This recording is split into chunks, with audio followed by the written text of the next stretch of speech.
Guarantee ಸಮಿತಿಗಳ ನಿಮ್ಮ ಸಭೆ ಕರೀತಾ ಇಲ್ಲ ಸರ್. ಗ್ಯಾರಂಟಿ ಸಮಿತಿಗಳ ಅನುಷ್ಠಾನ ಸಮಿತಿ ಅಧ್ಯಕ್ಷರು ನಿಮ್ಮ ಮಾತು ಕೇಳದೆ ಇದ್ದಾರೆ. ಇದ್ರ ಬಗ್ಗೆ ಏನ್ ಹೇಳ್ತೀರಿ ಸರ್? ಈಗ ಏನ್ ವಿಚಾರ ಹೇಳಪ್ಪ. ಗ್ಯಾರಂಟಿ ಸಮಿತಿಗಳ ಅಧ್ಯಕ್ಷರು ಚುನಾವಣೆ ನಿಂತಿದ್ದಾರೆ, ನಿಮ್ ಮಾತು ಕೇಳ್ತಿಲ್ಲ, ಸಂಧಾನಕ್ಕೆ ಬಂದಿಲ್ಲ, ಅವ್ರ ಸ್ಪರ್ಧೆಯನ್ನು ಘೋಷಣೆ ಮಾಡ್ಕೊಂಡಿದ್ದಾರೆ. ಇದ್ರ ಬಗ್ಗೆ ಏನ್ ಹೇಳ್ತೀರಿ ಸರ್? ಯಾರು ಹೇಳಿದ್ದು ಅವರು ನಮ್ಮ ಮಾತು ಕೇಳಿಲ್ಲ ಅಂತ? ಸಭೆಗೆ ಬಂದಿಲ್ಲಲ್ಲ ಸರ್. ಯಾವಾಗ ಯಾರು ನೀವು ನಾವೇ ವೆಂಕಟೇಶ್ವರ್ ಹೇಳಿದಾರೆ ಅದನ್ನ. ಅವರು ಈಗ ಯಾರು ಬೇರೆಯವರು ಹೇಳಿರುವಂತದಕ್ಕೆ ಮತ್ತೊಂದಕ್ಕೆ ನಾನು ಸ್ಪಷ್ಟನೆ ಕೊಡುವಂತ ಅವಶ್ಯಕತೆ ಇಲ್ಲ. ಈಗ ಈ ಒಂದು ಚಿಕ್ಕಬಳ್ಳಾಪುರ ಜಿಲ್ಲಾ ಹಾಲು ಒಕ್ಕೂಟದ ಚುನಾವಣೆ ಇವತ್ತು ಹೊಸ ಒಂದು ಒಕ್ಕೂಟ ಆದ್ಮೇಲೆ ನಡೀತಾ ಇದೆ. ಇದರಲ್ಲಿ ಬಹಳಷ್ಟು ಜನಕ್ಕೆ ಆಸೆಗಳು ಆಕಾಂಕ್ಷೆಗಳು ಇರ್ತವೆ. ಇಂಥ ಸಂದರ್ಭದಲ್ಲಿ ಕೆಲವರು ನಾವು ನಿಲ್ಲೇಬೇಕು ಅಂತಕ್ಕಂಥ ಒಂದು ಉದ್ದೇಶ ಇಟ್ಕೊಂಡು ಮುಂದೆ ಹೋಗಿರ್ತಾರೆ. ಅದರಿಂದ ಇದನ್ನ ನಾವು ಯಾರಿಗೂ ಏನೋ ಸೂಚನೆ ಈ ರೀತಿ ಆಗ್ಬೇಕು ಆ ರೀತಿ ಆಗ್ಬೇಕು ಅಂತ ಸೂಚನೆ ಮತ್ತೊಂದು ಕೊಡಕ್ ಹೋಗಿಲ್ಲ. ಎಲ್ಲರೂ ಒಂದೇ ಗುಂಪಿನಲ್ಲಿ ಇದ್ದೀವಿ, ಎಲ್ಲರೂ ಒಟ್ಟಿಗೆ ಇದ್ದೀವಿ. ಆದರೆ ಅವರು ಕೆಲವ್ರಿಗೆ ಬಯಕೆಗಳು ಜಾಸ್ತಿ ಇರ್ತದೆ, ಅದರಿಂದ ಅವರ ಬಯಕೆ ಅಂತೆ ಅವರು ಮುಂದೋಗಿದ್ದಾರೆ. ಅದರಿಂದ ನಾವು ಅದ್ರ ಬಗ್ಗೆ ಹೆಚ್ಚು ಮಾತಾಡುವಂತ ಅವಶ್ಯಕತೆ ಇಲ್ಲ. ಅಂದ್ರೆ ನಿಮ್ಮ ಬೆಂಬಲ ಯಾರಿಗೆ ಸರ್? ಇಬ್ಬರಲ್ಲಿ ಭರಣಿ ವೆಂಕಟೇಶ್ ಮತ್ತೆ ಯಲಗೋಡೆ ರಮೇಶ್ ಇಬ್ಬರ ನಡುವೆ ಯಾರು? ಈಗ ನಾನು ಜಿಲ್ಲಾ ಮಂತ್ರಿ, ನನ್ನ ಬೆಂಬಲ ಏನು ಮತ್ತೊಂದು ಅಂತಕ್ಕಂಥದ್ದು ಈ ಸಂದರ್ಭದಲ್ಲಿ ನಾನು ಹೇಳಲಿಕ್ಕೆ ಆಗೋದಿಲ್ಲ. ಇನ್ನ ಬೇರೆ ನೋಡಿ, ಅವರು ತಲೆಮರೆಸ್ಕೊಂಡಿದ್ದಾರೆ. ಅವರ ಜಾಡನ್ನ ಹುಡುಕಿ ಮೊನ್ನೆ ಕೆಲವು ಮಾಹಿತಿಯನ್ನ ಕಲೆ ಹಾಕಿದ ಮೇಲೆ ಅವರು ಮಂಗಳೂರಿನಲ್ಲಿದ್ದಾರೆ ಅಂತಕ್ಕಂಥ ಮಾಹಿತಿ ಬಂತು. ತಕ್ಷಣ ಅವರು ಅಲ್ಲಿಂದ ಕೂಡ ಪರಾರಿಯಾಗಿದ್ದಾರೆ. ಅಲ್ಲಿ ಅವರ ವಾಹನವನ್ನ ರೈಲ್ವೆ ನಿಲ್ದಾಣದಲ್ಲಿ ಬಿಟ್ಟಿರುವಂತ ಮಾಹಿತಿ, ಅವರ ವಾಹನ ಚಾಲಕರು ಅಲ್ಲಿ ಹೋಗಿ ನಿಲ್ಲಿಸಿ ಅಲ್ಲಿಂದ ಅವರು ನಿರ್ಗಮಿಸಿರುವಂಥದ್ದು CCTV ಮುಖಾಂತರ ಲಭ್ಯ ಆಗಿದೆ. ಮತ್ತೆ ನಂತರ ಅಲ್ಲಿ ಕೂಡ ಅವ್ರು ಎಲ್ಲಿ ವಾಸ ಇದ್ರು, ಎಲ್ಲಿ ಯಾರ ಜೊತೆ ಇದ್ರು ಅಂತಕ್ಕಂಥದ್ದು ಕೂಡ ಮಾಹಿತಿಯನ್ನು ಕಲೆ ಹಾಕ್ತಾ ಇದ್ದಾರೆ. ಒಟ್ಟಾರೆಯಾಗಿ ಅವರು ಪೊಲೀಸ್ ಇಲಾಖೆಯವರ ನಿರಂತರ ಪ್ರಯತ್ನದ ನಡುವೆ ಕೂಡ ಅವರು ಸಿಗ್ತಾ ಇಲ್ಲ. ಆದರೆ ಇದನ್ನ ಬಹಳ ಗಂಭೀರವಾಗಿ ತೆಗೆದುಕೊಂಡಿದ್ದೀವಿ. ನ್ಯಾಯಾಲಯ ಕೂಡ ಅವರ ಬೇಲ್ ಅರ್ಜಿಯನ್ನ ತಿರಸ್ಕಾರ ಮಾಡಿದೆ. ಅದರಿಂದ ಈ ವಿಚಾರದಲ್ಲಿ ಯಾವುದೇ ರಾಜಿ ಇಲ್ಲ. ಅದಕ್ಕೆ ನಾನು ಈ ಒಂದು ವೇದಿಕೆಯಲ್ಲೇ ಬಹಳ ಸ್ಪಷ್ಟವಾಗಿ ನಾನು ಜಿಲ್ಲಾ ಮಟ್ಟದ ಅಧಿಕಾರಿಗಳೆಲ್ಲರಿಗೂ ಧೈರ್ಯ ತುಂಬತಕ್ಕಂಥದ್ದು ಮತ್ತು ನಿಮ್ಮ ಜೊತೆ ನಾವಿದ್ದೀವಿ, ಕಾನೂನಿನ ಪಾಲನೆ, ಕಾನೂನು ಚೌಕಟ್ಟಿನಲ್ಲಿ ಕೆಲಸ ಮಾಡಿದಂಥ ಸಂದರ್ಭದಲ್ಲಿ ನಿಮ್ಮ ಮಟ್ಟಿಗೆ ಇದ್ದೀವಿ ಅಂತಕ್ಕಂಥ ಸ್ಪಷ್ಟವಾದಂಥ ಸಂದೇಶವನ್ನು ಕೊಟ್ಟಿದ್ದೇನೆ. ಈಗ ನೋಡಿ, ಬಂಧನಕ್ಕೆ ಡೆಡ್ಲೈನು ಮತ್ತೊಂದು ಕೊಡೋದಕ್ಕೆ ನಾನು ಇಲ್ಲಿ ಜಿಲ್ಲಾ ಮಂತ್ರಿ. ನಾನೇನಾದರೂ ಬೇರೆ ತನಿಖಾ ಏಜೆನ್ಸಿಯಲ್ಲಿ ನನಗೆ ತರಬೇತಿ ಜಾಸ್ತಿ ಆಗಿದ್ದಿದ್ರೆ ಬಹುಶಃ ನಾನು ಹೇಳ್ಬೋದು. ಇವತ್ತೇನಾಗಿದೆ, ಪೊಲೀಸ್ ಇಲಾಖೆಯವರು ತಮ್ಮಲ್ಲಿರ್ತಕ್ಕಂಥ ಎಲ್ಲ ಚಾಕಚಕ್ಯತೆಗಳನ್ನು ಅವರು ಬಳಸ್ಕೊಂಡು ಪ್ರಯತ್ನ ಮಾಡ್ತಾ ಇದ್ದಾರೆ. ಆದರೂ ಕೆಲವು ಸಂದರ್ಭದಲ್ಲಿ ಕೆಲವರು ಅದನ್ನು ತಪ್ಪಿಸ್ಕೊಂಡು ಹೋಗುವಂಥದ್ದು ಇರ್ತದೆ. ಆದರೆ ಕಾನೂನಿನನ್ನು ಎಷ್ಟು ದಿವಸ, ಭಾಳ ದಿವಸ ತಪ್ಪಿಸ್ಕೊಂಡು ಕಾನೂನಿನ ಚೌಕಟ್ಟಿನಲ್ಲಿ ಸಿಕ್ಕಾಕೊಳ್ಳೇಬೇಕು. ಇವತ್ತಲ್ಲ ನಾಳೆ ಅವರ ಬಂಧನ ಆಗುತ್ತೆ. ಸರ್, ಅಪರಾಧ ಕೃತ್ಯದಲ್ಲಿ ಭಾಗಿಯಾಗಿರುವಂತಹ ಅಪರಿಚಿತ ವ್ಯಕ್ತಿಗಳನ್ನೆಲ್ಲಾನು ಯಾವುದೇ ರೀತಿಯಲ್ಲಿ ಆಗಲಿ ಸಡನ್ ಆಗಿ ಬಂಧಿಸ್ತಾರೆ. ಆದ್ರೆ ಈ ವ್ಯಕ್ತಿ ಪರಿಚಿತ ಆದ್ರೂ ಸಹ ಬಂಧನ ಆಗ್ತಾ ಇಲ್ಲ. ನೋಡಿ, ನಾನೀಗ ನೀವು ಯಾವ ರೀತಿ ಈಗ ನನ್ನ ಮುಂದೆ ಎಲ್ಲರೂ ನಿಂತಿದ್ದೀರಾ, ಅವತ್ತು ತೊಂದರೆಗೊಳಗಾದಂಥ ಅಧಿಕಾರಿ ಮುಂದೆ ಇದೇ ರೀತಿಯಾಗಿ ಸಂಜೆಯವರೆಗೂ ಅವರಿಗೆ ಪುರಸತ್ತಿಲ್ದಿರ ಅವರ ಹತ್ರ ಮಾಹಿತಿಯನ್ನು ಪಡಿತಕ್ಕಂಥದ್ದು ಇರ್ಬೋದು, ಅಥವಾ ಅವರ ಅಭಿಪ್ರಾಯ ಪಡಿತಕ್ಕಂಥದ್ದು ಇರ್ಬೋದು, ಅಥವಾ ಅಲ್ಲಿ ಪ್ರತಿಭಟನೆ ಮಾಡಿದಂಥವ್ರ ಅಭಿಪ್ರಾಯ ಇರ್ಬೋದು. ಈ ರೀತಿ ಸಮಯ ಕಳೆದು ಏನಾಯಿತು, ಸಂಜೆಯವರೆಗೂ FIR ದಾಖಲಾಗಲಿಲ್ಲ. ಅಂದರೆ ಅವರು ದೂರು ಕೊಡಲಿಲ್ಲ. FIR ಕೊಟ್ಟಿದ ತಕ್ಷಣ ದಾಖಲು ಮಾಡಿದ್ವಿ, ಆದರೆ ಅವರು ದೂರು ಕೊಡುವಂಥದ್ದು ಭಾಳ ವಿಳಂಬ ಆಯಿತು. ಈ ಮಧ್ಯೆ ಯಾರು ಇವತ್ತು ಆಪಾದಿತರಿದ್ದಾರೆ ಅವರಿಗೆ ಸಮಯಾವಕಾಶ ಸಿಕ್ತು. ಅವರು ಅಲ್ಲಿಂದ ಏನು ಅವರ ಮೊಬೈಲ್ ಸ್ವಿಚ್ ಆಫ್ ಮಾಡಿಕೊಂಡು ಯಾರಿಗೂ ಕೈಗೆ ಸಿಗದಿರ ಹೋಗುವಂಥದ್ದು. ಆದರೆ ತಕ್ಷಣ ಇಲಾಖೆಯವರು, ಪೊಲೀಸ್ ಇಲಾಖೆಯವರು ಕಾರ್ಯೋನ್ಮುಖರಾದರು. ಆದರೂ ಇದುವರೆಗೂ ಅವರು ಲಭ್ಯ ಆಗಿಲ್ಲ. ಆದರೆ ಎಲ್ಲೋ ನಮ್ಮ ಕಡೆಯಿಂದ ಏನೋ ನಿರ್ಲಕ್ಷ್ಯ ಅನ್ನೋದಂಥದ್ದಾಗಿಲ್ಲ.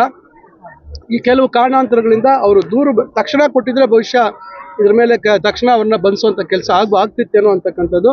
ಆದರೆ ಪ್ರಯತ್ನ ನಿರಂತರವಾಗಿ ಸಾಗಿದೆ. ಮನ್ರೇಗಾ ವಿರುದ್ಧ ಹೋರಾಟ ಯಾವ CC ಕಾರ್ಯದರ್ಶಿಗಳ ಸಮ್ಮುಖದಲ್ಲಿ ಜನರಿಗೆ ಮಾಹಿತಿಯನ್ನು ಕೊಡುವಂಥದ್ದಾಯಿತು.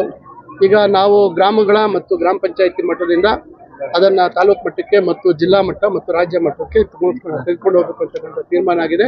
ಈಗ ಅಲ್ಲಲ್ಲಿ ಪ್ರಾರಂಭ ಆಗಿದೆ. ವಿಧಾನಸಭೆ ವಿಶೇಷ ಅಧಿವೇಶನ ಇರೋದ್ರಿಂದ ಬಹುಶಃ ಎಲ್ಲ ತಾಲೂಕುಗಳಲ್ಲಿ ಪ್ರಾರಂಭ ಆಗಿಲ್ಲ. ಇದಾದ ಕೂಡಲೇ ಬಹುಶಃ ಪಕ್ಷದ ಎಲ್ಲ ಮುಖಂಡರು ಇದ್ರ ಬಗ್ಗೆ ಸಕ್ರಿಯರಾಗಿ ಜನರ ಬಳಿ ಹೋಗಿ ಒಂದು ದೊಡ್ಡ ಹೋರಾಟವನ್ನ ಮಾಡಬೇಕು ಅಂತಕ್ಕಂಥ ಉದ್ದೇಶ ಇದೆ.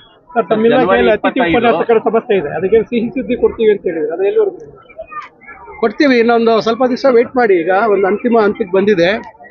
ಸರ್ಕಾರದಲ್ಲಿ ಏನಾದರೂ ಒಂದು ತೀರ್ಮಾನ ಮಾಡಬೇಕಾದ್ರೆ ಭಾಳಷ್ಟು ಸಾಧ್ಯತೆಗಳ ಬಗ್ಗೆ ಚರ್ಚೆಗಳಾಗಬೇಕು. ಏನೋ ಒಂದು ಅಂತಿಮ ಒಂದು ಹಂತಕ್ಕೆ ಬಂದಿದೆ. ಇನ್ನು ಕೆಲವು ದಿನಗಳು ಸ್ವಲ್ಪ ತಡ್ಕೊಳ್ಳಿ. ಖಂಡಿತ ನೀವು ಕೇಳಿಲ್ವಲ್ಲ, ಅವಿಲ್ಲ ಅಂದ್ರೆ ನೀನು ತುಸ್ಸು.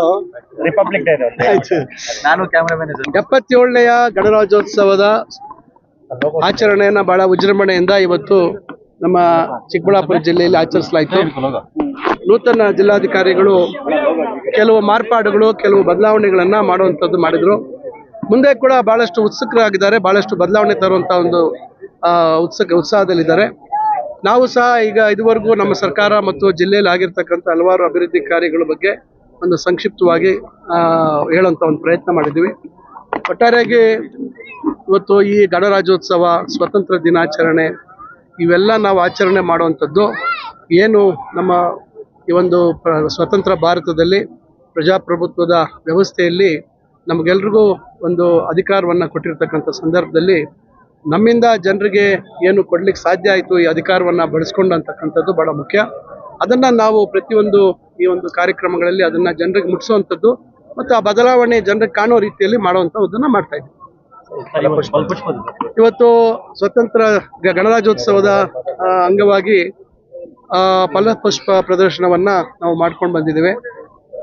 ಭಾಳ ತೋಟಗಾರಿಕೆ ಇಲಾಖೆಯವರು ಭಾಳ ಸುಂದರವಾಗಿ ಮಾಡಿದ್ದಾರೆ. ಮತ್ತು ನಮ್ಮಲ್ಲಿ ಏನು ಬೆಳಿತೀವಿ, ಪುಷ್ಪಗಳು, ಫಲ ಮತ್ತು ತರಕಾರಿ ಇವನ್ನೇ ಬಳಸ್ಕೊಂಡು ಇವತ್ತು ವೈವಿಧ್ಯಮಯವಾಗಿ ಹಲವಾರು ಆಕೃತಿಗಳನ್ನು ಮಾಡುವಂಥ ಕೆಲಸ ಆಗಿದೆ. ಭಾಳ ಸುಂದರವಾಗಿ ಮೂಡಿ ಬಂದಿದೆ.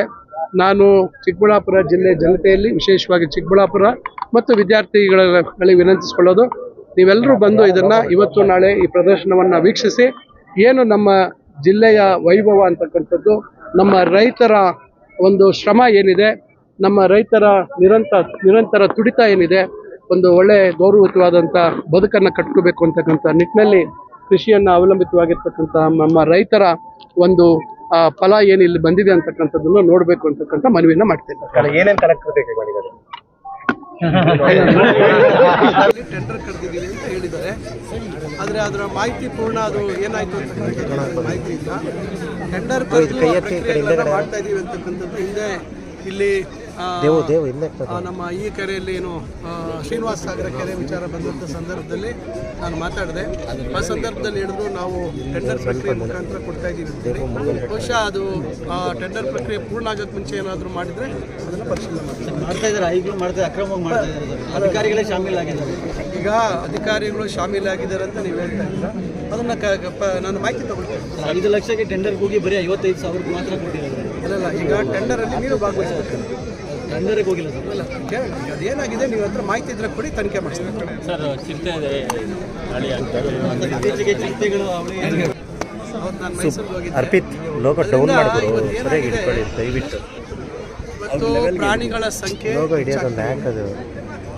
ಕಾಡು ಪ್ರಾಣಿಗಳ ಸಂಖ್ಯೆ ಹೆಚ್ಚಾಗ್ತಾ ಇದೆ. ಆಮೇಲೆ ಆಹಾರ ಹುಡ್ಕೊಂಡು ಬರುವಂಥದ್ದಾಗಿದೆ. ಎಲ್ಲೆಲ್ಲಿ ಜನ ವಸತಿ ಇದೆ ಅಲ್ಲಿ ನಮ್ಮ ನಾಯಿಗಳು ಮತ್ತು ಆಡುಗಳು ಇವೆಲ್ಲ ಇರುವಂಥದ್ದು.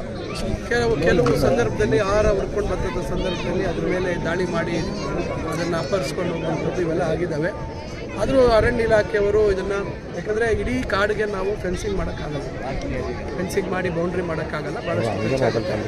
ಆದರೆ ಒಂದು ವಿಚಾರ ಏನಂದರೆ ಇವತ್ತು ಸಮತೋಲನ ಇರಬೇಕು. ಇವತ್ತು ಪರಿಸರದಲ್ಲಿ ಸಮತೋಲನ ಇರಬೇಕು.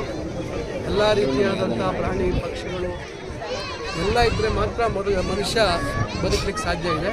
ಅದರಿಂದ ಆ ಥರ ಬಂದಂಥ ಸಂದರ್ಭದಲ್ಲಿ ಅದನ್ನು ಸೆರೆ ಹಿಡಿದು ಅದನ್ನು ಅರಣ್ಯ ಇಲಾಖೆಯವರು ಎಲ್ಲಿ ಒಪ್ಪಿಸಬೇಕು ಅಲ್ಲಿ ಒಪ್ಪಿಸುವಂಥ ಕೆಲಸವನ್ನು ಮಾಡ್ತಾರೆ. ಚುನಾವಣೆ ಪ್ರಕ್ರಿಯೆ ನಡೀತಾ ಇದೆ. ನಮಗಂತೂ ವಿಶ್ವಾಸ ಇದೆ 13 ಸ್ಥಾನಗಳಿಗೆ ಚುನಾವಣೆ ಆಗ್ತಾ ಇದೆ. ಅತಿ ಹೆಚ್ಚಿನ ಸ್ಥಾನಗಳನ್ನು ನಮ್ಮ ಪರವಾಗಿರ್ತಕ್ಕಂಥ ಅಭ್ಯರ್ಥಿಗಳು ಯಾರು ಕಣದಲ್ಲಿದ್ದಾರೆ.